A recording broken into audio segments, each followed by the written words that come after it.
अस्सलाम वालेकुम। मैं आपको बताऊंगा कि हम PHP में इफ़ और एल्स की स्टेटमेंट्स को किस तरह से यूज़ करते हैं और क्यों यूज़ करते हैं, इसके फ़ायदे क्या हैं। तो इफ़ और एल्स की स्टेटमेंट हम यहाँ पर इसलिए यूज़ करते हैं कि अगर हमें कोई चेक्स लगाने हैं कि अगर इस तरह की वैल्यू आ रही है तो ये ऑपरेशन परफॉर्म करे, अगर इस तरह की वैल्यू आ रही है तो ये ऑपरेशन परफॉर्म करे।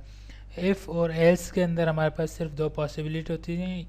अगर इफ़ में वैल्यू हमारी ट्रू हो गई तो ये फंक्शन परफॉर्म करे, अगर फॉल्स हो गई तो दूसरे में लाजमी उसने मस्ट जाना, क्योंकि वो एल्स होता है। उसके बाद हमारे पास कोई चेक नहीं है, सिर्फ दो ही चेक होते हैं। तो वो मैं आपको बताऊंगा कि हम किस तरह से करते हैं। सबसे पहले हम यहाँ पर इफ़ 1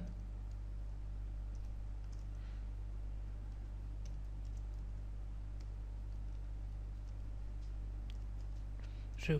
अब मैंने इसमें 1 क्यों दिया है, क्योंकि 1 ट्रू, 1 का मतलब ट्रू और 0 का मतलब फॉल्स।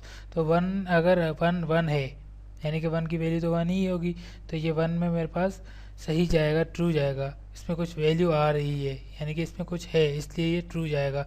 अगर मैं इसको रन करूँगा तो ये रन होगा। इसको मैंने सेव किया तो ये ट्रू हमारे पास आ गई वैल्यू। अब अगर मैं इसमें एल्स एको फॉल्स, फॉल्स हमने दे दिया इसमें, लेकिन अब अगर मैं इसको रन करूँगा तो भी ये ट्रू ही आएगा, क्योंकि फॉल्स की कंडीशन तक हम पहुँचे ही नहीं हैं। अब अगर मैं इसको 0 करता हूँ सेव, तो ये फॉल्स दिखा रहा है, क्योंकि 0 में कोई वैल्यू नहीं, 0 खुद फॉल्स है। इसलिए हमने इसको फॉल्स पे चलाया, क्योंकि वो कंडीशन गलत हो गई हमारी, इसलिए हमने इसको फॉल्स पे भेज दिया।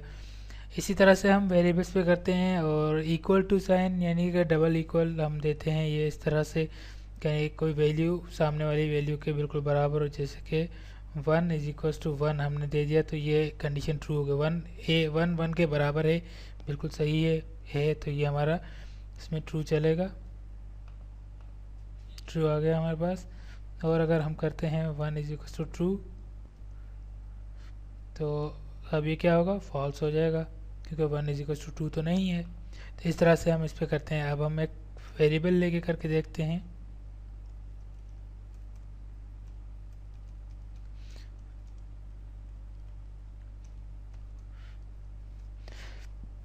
हमने वेरिएबल ले लिया हेलो। अब हम इस हेलो वेरिएबल को यहाँ पर टेक्स्ट वेरिएबल को इज इक्वल्स टू हेलो करेंगे तो इसका क्या होगा कि ये ट्रू करेगा, क्योंकि ये कंडीशन बिल्कुल सही है, तो ये ट्रू हो गया। क्योंकि इसी तरह से हम अब हमारी कंडीशंस को मैनेज कर सकते हैं। ये सिर्फ हमारे पास इफ़ और एल्स, अगर ये कंडीशन का ये ब्लॉक अगर सही होगा तो ये चलेगा, इस तक नहीं आएंगे। अगर गलत होगा तो ये चलेगा। इसमें कोई कंडीशन चेक वगैरह नहीं, ये गलत होने पे ही ये चलेगा, वरना नहीं चलेगा। लेकिन ये अगर ट्रू होगा तो चलेगा, वरना नहीं चलेगा। इसलिए ये हमारे पास इस तरह से हम इफ़ और एल्स की स्टेटमेंट को यूज़ करते हैं PHP के अंदर। शुक्रिया।